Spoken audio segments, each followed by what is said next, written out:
thanks for joining me again. A sting in the tail. Oh, what a tail this one. Got it all built back up again. Everything was sweet as a nut. It sounded beautiful, but then I could see the spitting at the back of the head.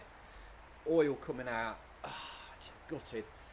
So we've had a look at it, and the timing cover on the rocker cover, the cam cover, the chain must have nicked it at the back, put a tiny little crack in it.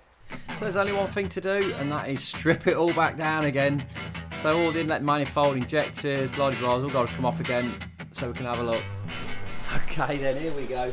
Finally, I've had to take everything off again. I've taken the inlet manifold off because of the main injector pipe that comes over to the rail to lift this off, but we're down. So the bolts are all undone. Hopefully, I think we're there. Let's have a look at this little git and see what's happened to it. What is it? What is it? Where is it coming from? See, even now I'm looking at it, I can't see it. There's got to be something there.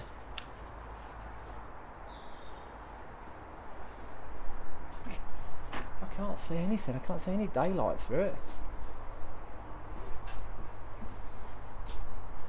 What?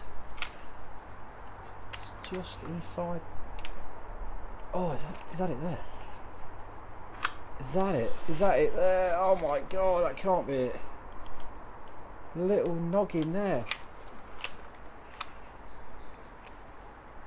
Yeah, it's pushed it up and broke it. Oh, you won't believe that. That is crazy. That is crazy, crazy. If I get something, I might be able to poke it through. I can see how I've missed it now, but you look at the oil peeing out of there.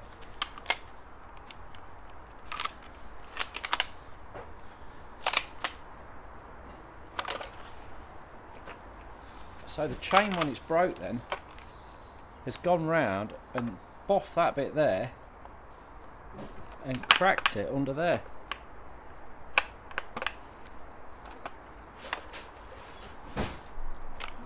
And now look, there it is. Can you see that? Look at the hole there. That bit's smashed off and put the hole through. Oh my god. Now I can see daylight through it. Oh well, at least we know what it is. New one coming, we'll have that back on again. We'll nip down to the local BMW dealers. This sitting is in Leicester. So, we've now got a new one.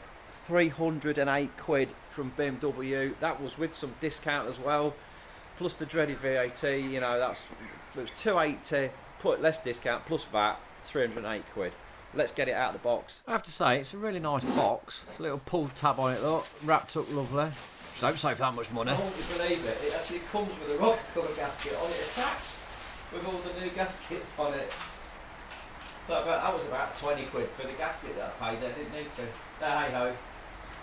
This one now is beautiful. It's not damaged. I mean, it is a right old bit of kit. It's got the bolts pressed into it. It's got the gaskets. I mean, the moulding is unbelievable. Yeah, so we've got the breathers all new. All we've got to do is swap over the neck for the oil filler and the camshaft sensor will need to go in. But other than that, it's new, it's good. Let's get it on the car.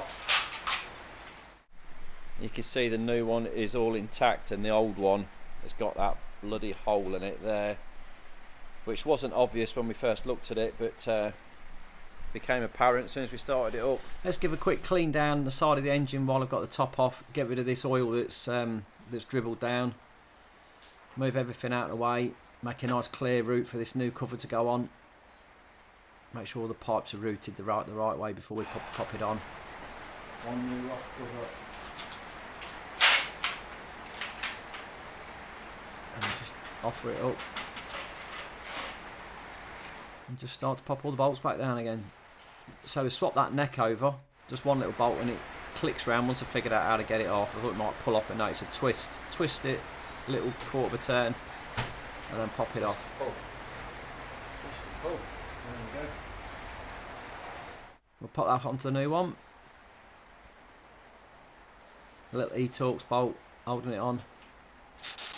And then we can lock this down, all in sequence. and torque them up again. To be fair, I managed to do this whole job, removing the cover, putting it all back on again in about 2.5 hours. So it didn't take me that long.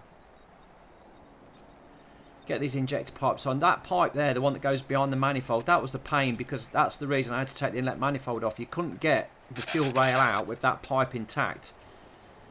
It goes behind the manifold, so you have to take all of this off to get that pipe out. But hey ho, we'll get it all back down again. Drop the looms back over. We've got the diesel drain off pipes there, and then the looms going back on again. Glow plugs going back in again. Glow plug relay. We've got those little fixings holding that in place. Alternator wiring, injector wiring going back in again. Routing this through, get that back on.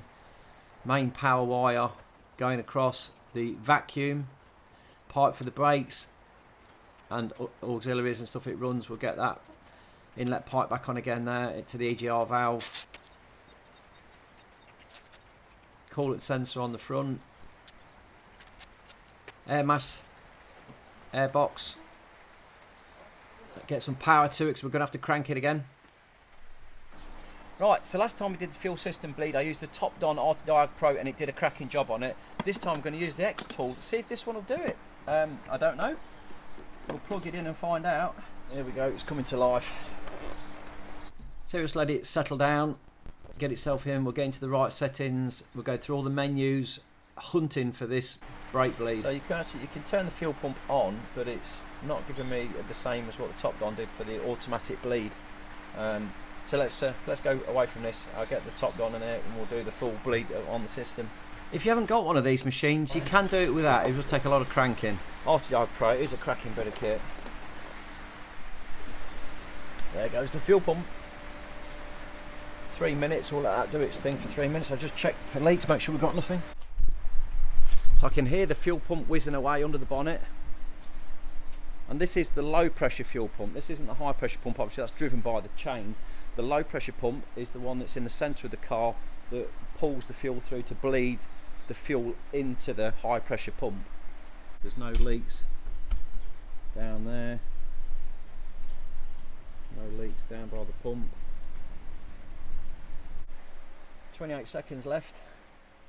Turn the engine on. Right then, now this is going to take some cranking because we've had the rail off, so we're going to have to wang this over. I think, you know, it's usually sort of 60 seconds or more, so let's go for it.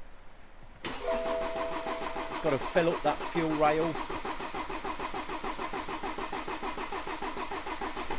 Oh, pretty quick this time.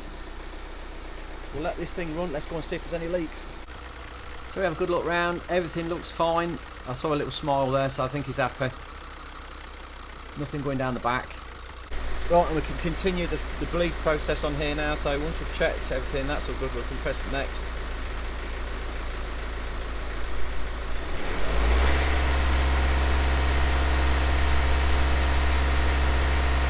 So it's going to run like that for 9 minutes now.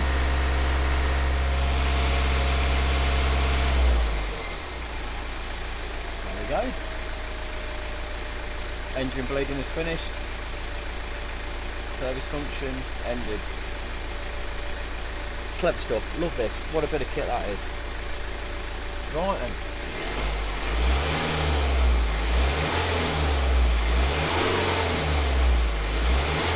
That belt squeal's doing me in. That's got some antifreeze on the belt and it's made it squeaky. But other than that, it's sounding really nice. We need to recheck the oil level. We've not done that yet. Let's get the rest of it built up.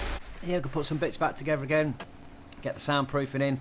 Get the cross members in and that scuttle across the top there. A couple of 8mm bolts holding that in. Get the vacuum pipe and that all clamped back in. Covers. Pollen filter bolted down. Soundproofing on the top of the engine. And get the air ducting on the front. Check the oil. With his little wobbly stick.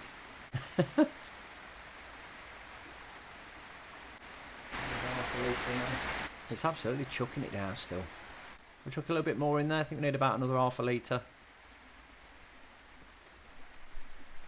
There we go, beautiful. We'll get it up in there. Just get these under trays back on now. These are a faff putting these back on, but hey, we've got to be done. We're under there. I'm going to scrape this cross member down as well underneath. It's pretty rusty, and I've got the aqua steel treatment. It's a bit like Lanagard, same sort of thing. It's a PVA based rust treatment, and it'll kill that rust off and seal that up so that it'll last me another 20 years. And that dries clear and lovely and shiny. It'll look lovely in a bit. I'll get the rest of them casings on. All these little 8mm bolts holding these on. I must invest in some new ones at some point. They are a little bit corroded still. And we'll bang them across the front onto the bumper. Get the jacks out. It's still a little bit slow starting. I think we've still got them codes in there at the minute. Other than that, it sounds alright. Let's go for a spin and see if these codes will clear themselves. Hopefully, it'll be alright.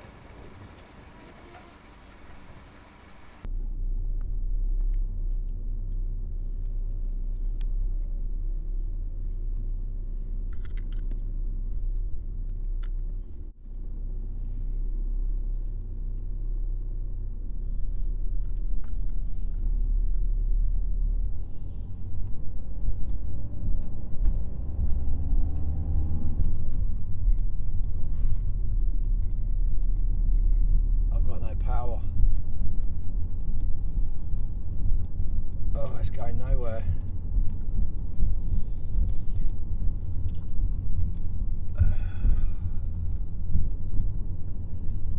Let's get it back to the shop and see what's going on. I've got no warning lights on the dashboard, but we did have all those fault codes, so maybe we're in limp home. Let's get it back, have a look. There's got to be some connection or something somewhere that's amiss. Hey, let's go. So my thought is on this, I've got codes for every sensor on the engine coming up on the diagnostics, so it's got to be either a main engine earth or it's going to be the ECU connector plug. So let's go with the plug. I'm going to take every connector plug off the ECU that I put on and reconnect them all now that all the connections are attached to the engine as well. We'll plug in and see if the codes will go. And you know what? Happy days. Right, let's try again.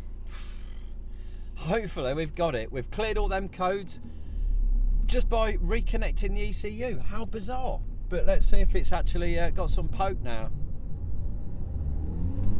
Oh, you fighter. Jesus, it's never gone like that. Oh! Oh, she's a ripper! Yes! Oh, yeah. Mind you, I suppose it's not felt like that for ages because we had all that carbon in there, but my God, what a difference that's made. Oh, that's better. That's better. Oh, the relief. I can't tell you the relief. Spent all that money on it for it to have thrown a fault in, and I'm thinking, am I going to be able to fix it? You know, when all these different codes are coming on. But no, we've got it. It's there. Oh, yeah. No, that's loads better. No warning lights. Proof in the pudding though. I'll plug the diagnostics into it and we'll just make sure that it's clear. And there's nothing there. The only one that we know is going to be there is that brake vacuum pressure sensor, which has been there. Like I've said before, I did it in a previous video, put a cheap one on there, and it didn't work. It worked for a bit, but then it stopped working. So I've got to get a genuine one or a more genuine one for that. I'm looking into that though. We'll get that sorted. But yes, it's all right. The car's working. It's got a nice pull on it as well. That's lovely. So yeah, really pleased with that. Let's get back to the garage. So yeah, faults are all clear, we're all good. So I think I'll give it a wash. Let's give it a quick once over, get this snow foam on there. It deserves it. Oh, she's looking lovely. Absolutely. I'm so pleased. Oh, back in the garage out of the rain and everything. Right, let's wrap this up. We've got final costings. Oh my goodness me. All this paperwork. So this one's the first receipt I got. This was the original tensioners, chains and all the rest of it. And then we had to go back for the extra parts. All the BMW part numbers are on it if you ever need them. It's all listed.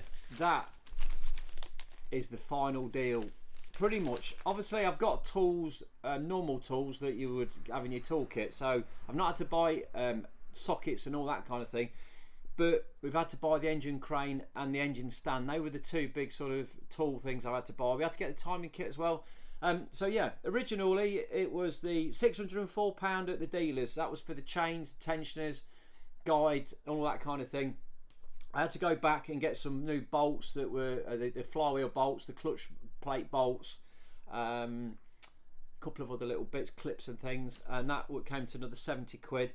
Then we had the dreaded rocker cover, £308, so it was 982 quid at the dealers. But that's all genuine parts, all genuine BMW stuff, which I could have got this chains and stuff a lot cheaper if I'd have gone for non-genuine stuff, but I've done the gears and everything, so that's all nice, that's all proper. Timing kit, like I say, the crane, the stand, oil and antifreeze, which were replaced, so that them sort of consumable bits, 335 quid total, £1,117. But do you know, the car is now, the engine I know is pretty good. It's back where we want it to be. I've had the car for over 10 years. I love it. It's cheap and cheerful. It looks nice. It does 50 miles to the gallon, you know, give or take 5 miles. It's cheap road tax a year, 30 quid a year. So I don't really want to get rid of it. I love the car. It's nice. It's a great workhorse. I put stuff in the back, you know, it's brilliant. So 1,300 quid is not bad. If I went to buy another one to replace it, I'd probably be spending £3,500 on something similar that's probably not had the timing chain done. Yeah, so I'm happy with that. It's all good, it works. I've really enjoyed doing this series. It's been a long while, like I say, since I've stripped a BMW down to this kind of extent, and that engine, it's beautiful. Like it's not till you get into it and you take the top off and you see those camshafts, how beautiful they are, beautifully made, hollow roller rocker bearings, just the way the engine's designed. I know that timing chain is at the back, but you can see why it's at the back, to make everything fit like it does. So it's one of those, isn't it? It's a beautiful engine. It is beautiful. The timing chain, getting to it is a pain, but it's so well designed, and the power it produces, and you know how economical it is. It's a cracking bit of kit. So yeah, I hope you've enjoyed it. I hope you like the story, and drop me some comments. I always love your comments. Little thumbs up, and drop me a subscribe, because it just helps me out so much. The more subscribers I can get, I want to get to that 100,000 by the end of next year. If I can do that, I'll be well happy. Come and join in. Well, yeah, got plenty more videos to come. So yeah, I shall see you in the next one. We've got loads to do on the car. Still got stuff. I'm thinking about the DPF delete pipe. There's a few of those on the market, possibly, I don't know. EGR valve delete, because it was putting a lot of crap into the engine, so I'm tempted to do that. But you know, there's always things. I've still got a few little niggly faults on the car that I've got to sort out. So yeah, there's going to be plenty more videos. Thanks for watching. See you in the next one.